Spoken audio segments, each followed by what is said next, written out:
everyone and welcome to the Learning Ladder and welcome to Pack and Chat, the schoolroom. So I really wanted to make a video today and I was going to do what my favourite language arts things are, but I literally need to pack. So I'm going to pack stuff now, and then the next video you'll see will be what language arts curriculum I'm considering, because literally I cannot sit down right now. So welcome to Pack and Chat. So let me just see. Okay, that's fine.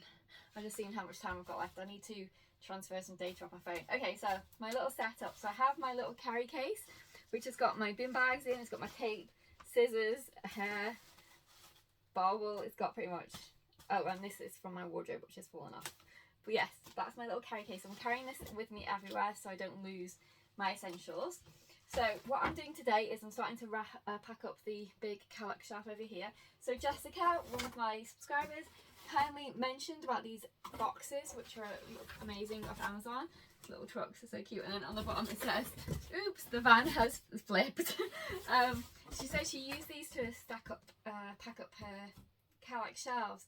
And I've just done one and they're really, really good. So these were 30 for, I think it was $31.99 or $32.99 off of Amazon. Nightmare though, nearly. I nearly didn't get these because literally I ordered them and they were supposed to come yesterday and they didn't arrive. And then I got a message saying they weren't going to come until the 3rd of April, and that's far too late for me. I need them now. So I ordered some different ones from B&Q because none of the ones on Amazon would have come today. So my husband went and got those just now, and literally while he was out picking those up, these arrived. So I'm so relieved. So I'm going to just see, because they were only 30. I'm not sure if it's all going to fit, but I've got those other ones spare, and then I can just obviously return any that I don't need.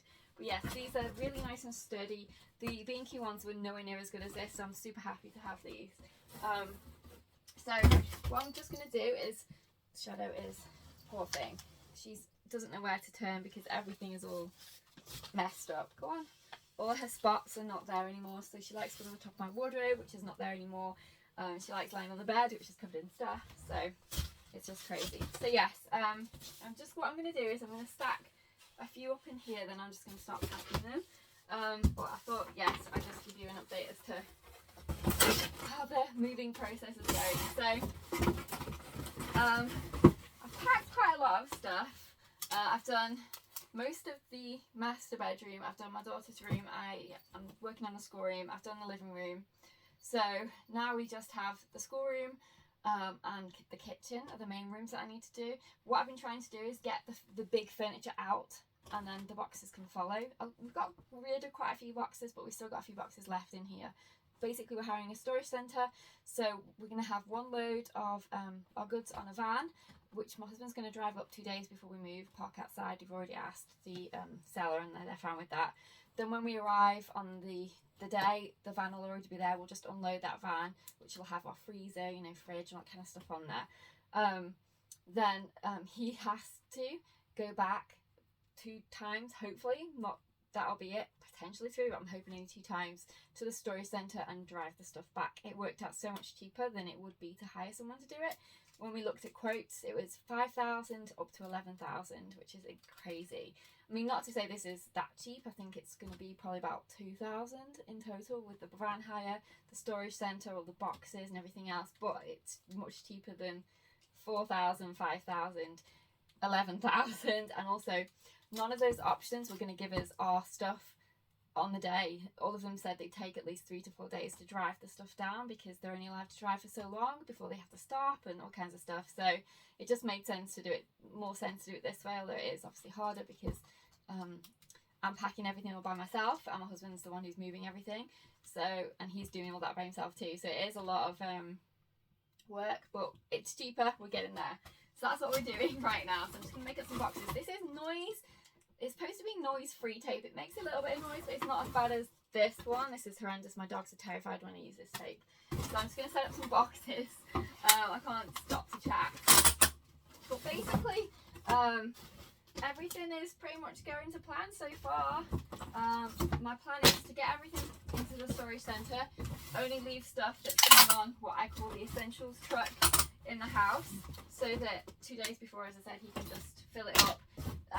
The only sucky thing is for 2 days we won't have our beds because obviously they'll have to be in the truck, but there's no other way to do it. We're moving away in 9.5 hours, so you know, what else can we do? And I can't drive by myself all that way with the 6 dogs. The cat, I could with the dogs, but not with the cat as well in the car. It's not safe because they're going to be in crates, but some of them are in their seatbelts, not in crates, and you know, it'll take us for someone to go after the cat. Some of them really like the cat, some of them don't. So it's just one of those things. It's not safe. So my husband has to drive us so I can supervise and make sure the cat don't get the cat is safe and the dogs don't get to her. Yeah, it's just, that's just how you have to do it. So we're gonna be intense for 2 nights, but that's fun, isn't it? It's like camping in the house. So that'll be fine. But yeah, it is exciting. I'm not gonna lie, it is stressful because we've had a major issue with 2 of my dogs. Both males. They're be 3 in August. Never had a problem with them before. Always absolutely loved each other. Slept in the same basket. You know, in the same bed. We never use crates in the house, but in the same bed, on the sofa together, played together, been so great. Then all of a sudden, out of nowhere, one of them started growling at the other one, and the other one did not take it at all well, and they ended up having a fight. So I took them to the vet.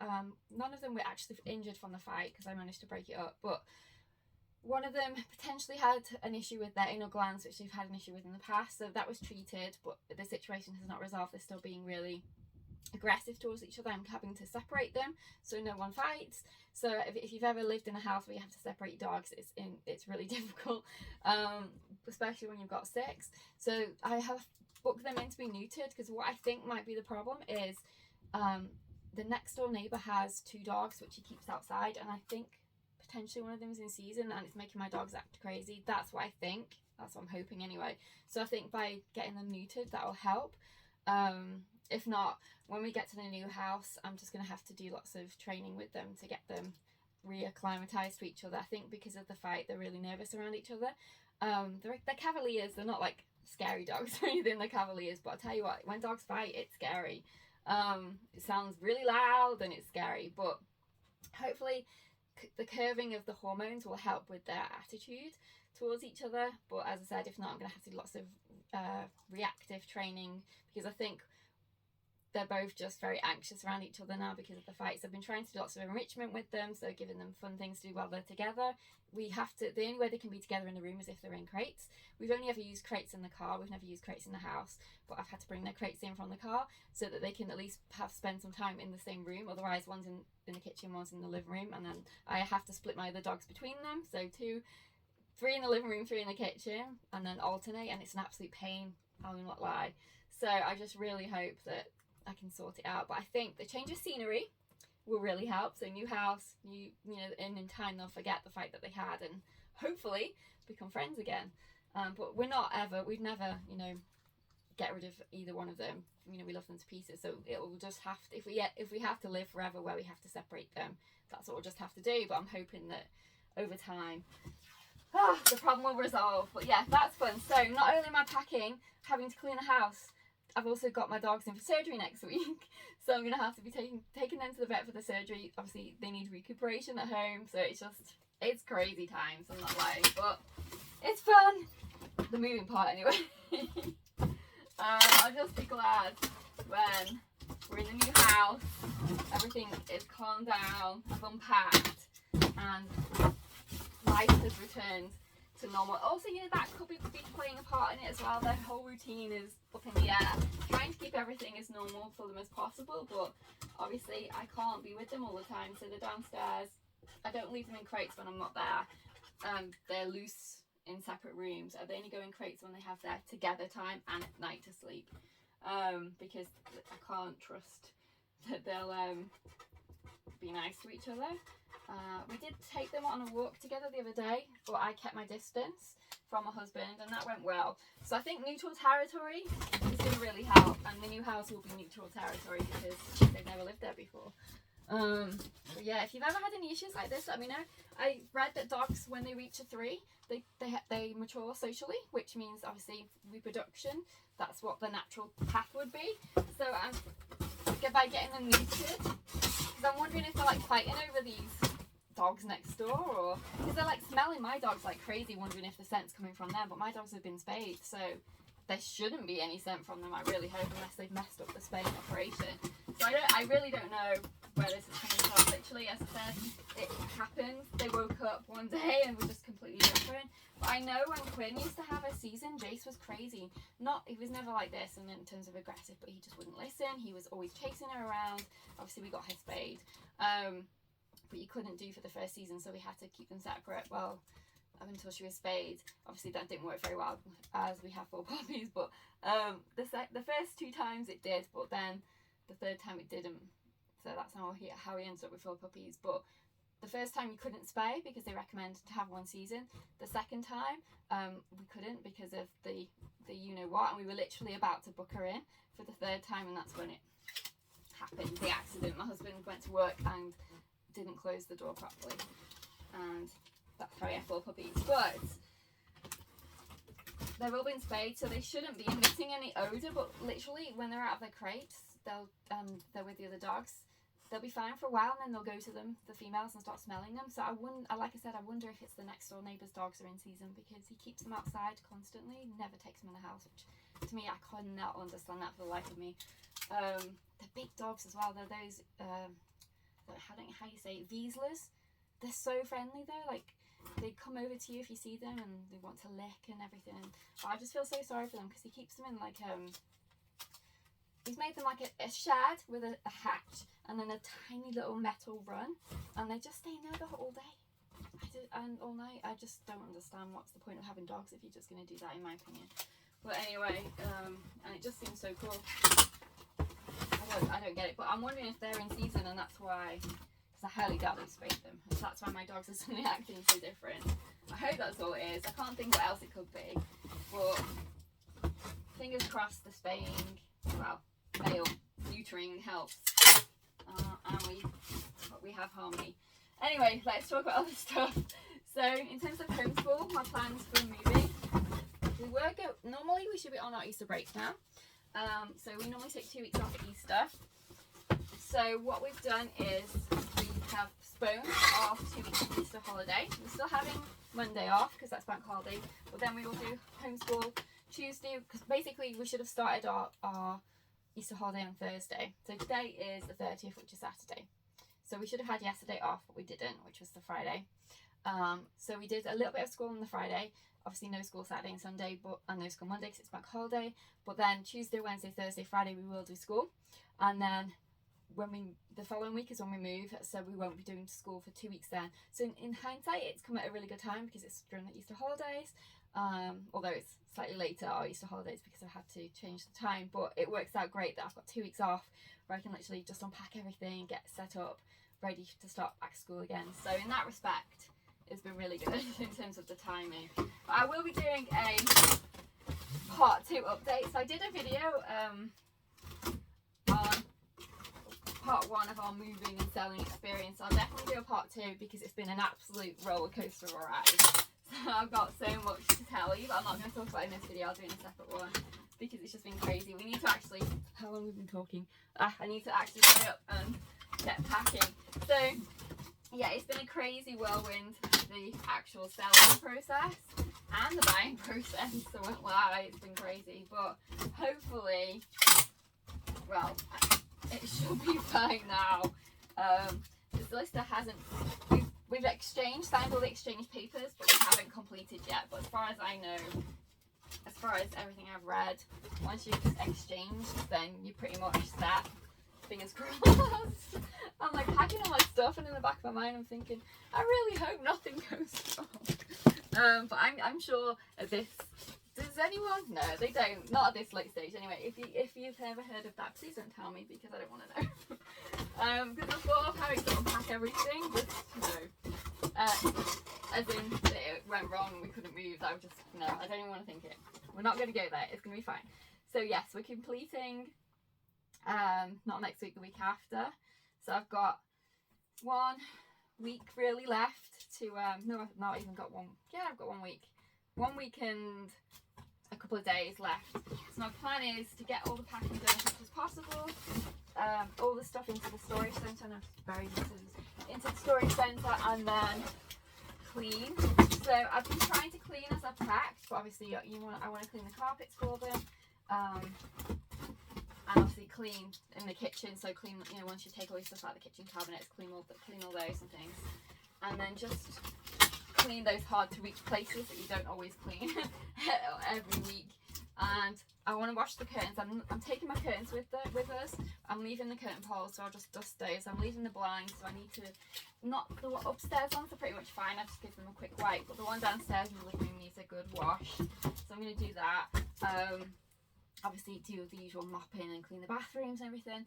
But there's an issue. Let me know, what would you do? So when you move stuff off the walls, it leaves marks, doesn't it? So I don't know if you can actually see. Right, can you see that white bit over there? There was these little decals on the wall, decals on the wall, and I thought I'd take them off. And it was the worst mistake I ever made, because look, it ripped the paint off. Now, the shop where we got this paint from is Wilko, and they've gone into administration, and I've looked on the website and I can't find the same paint. So what would you do? I'm assuming that they're going to repaint anyway, because, you know, most people repaint when they move into a house anyway, to their taste and everything. And this was an under the sea room, so they probably might not want an under the sea room. So would you try and find another paint pot, tester pot somewhere else? Just a second, Alana. Would you try and find another tester pot somewhere else, or would you leave it? I really don't know. Anyway, just one second. Okay, so I don't even know what I was saying. I don't even know. We'll just move on. So I'm going to start packing. And oh yeah, I was talking about the paint, wasn't I? So let me know, what would you do if there's, when you've moved stuff off the wall and it's left a mark, as in it's chipped the paint? Do you test, you know, get a test pot and try and fix it, or do you just leave it? I've never sold before, so I don't know what the protocol is. I know when you rent, you're supposed to patch up and stuff, but is that the same for when you sell? I don't know. Let me know. I have found a colour that looks similar, so I think I'll try and get that. But yeah, just let me know what you would do. I just wish I'd never tried to peel the decal off. But anyway, I'm going to start packing. So the first thing I'm going to do is pack Dragon Academy. So I am going to do the ones over here at first. I'm going to put the little tag in at the top so I know which one it was. And Jessica again has a great idea to number the boxes. So I'm hoping I can fit 2 in. So I'm just going to say 1.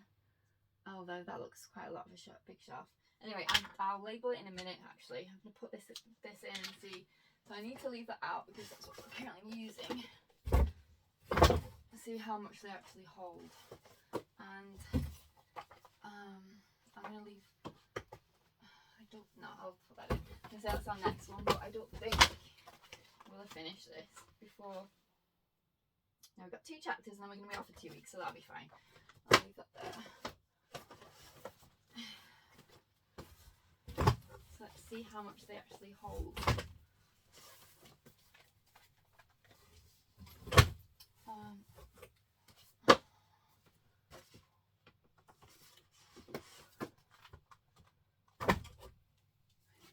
Potentially, actually, they could hold.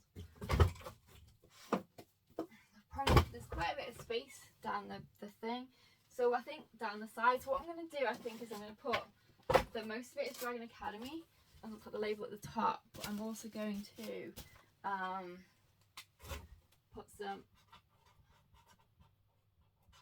extra down the side of smaller books. I think that might fit. Which messes up the whole system, but at least the majority of the books will be the right shelf anyway. But I don't want to waste boxes, and there's quite a lot of space down there, down the side.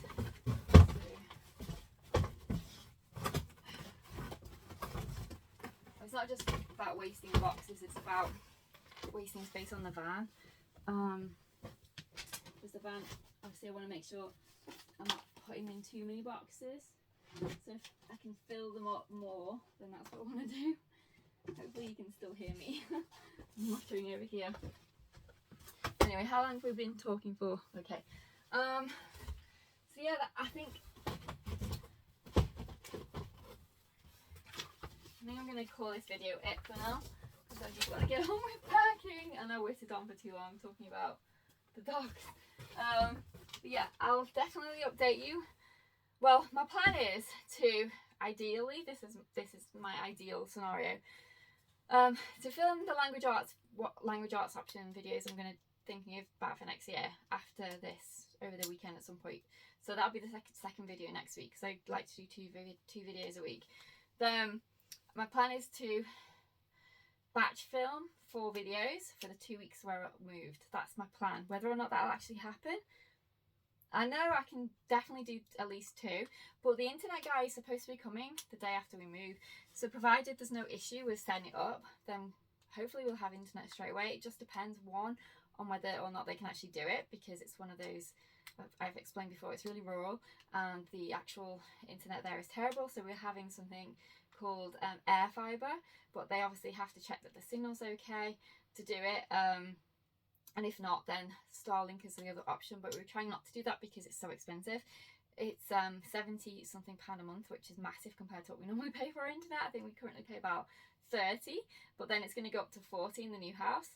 But then to think it could be 70 is crazy expensive. So I wish Starlink was cheaper, because that would have been our top option if it had been cheaper than 70. But worst case scenario, we'll have to get Starlink because we'll have no choice. My husband needs it for work. And obviously we need it for school too, but my husband desperately needs it for work. So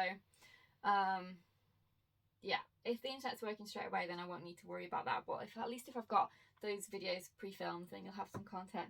But otherwise, I'll see you on the flip side anyway of our new house. And hopefully if I manage to film those 4 videos after the 5th video, which is going to be this week, so after the 6th video you should see us in our new house, hopefully. Fingers crossed. But I will speak to you in our next video, so take care and wish me luck with packing. Bye for now.